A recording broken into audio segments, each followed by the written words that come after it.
ou filhos, começamos por uma menina, a mais velha do grupo, com 36 anos.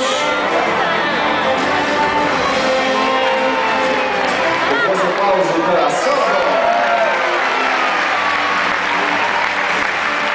Do outro lado temos uma outra menina, esta com 16 anos e de seu nome.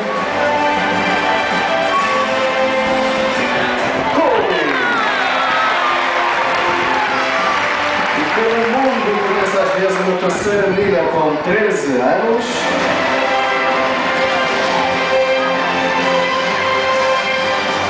Vicky!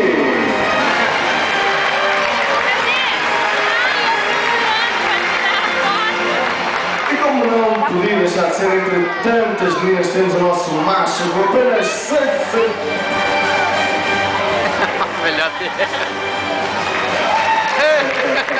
Não batam palmas. Walter, eu não sei se vai dar a mão, mas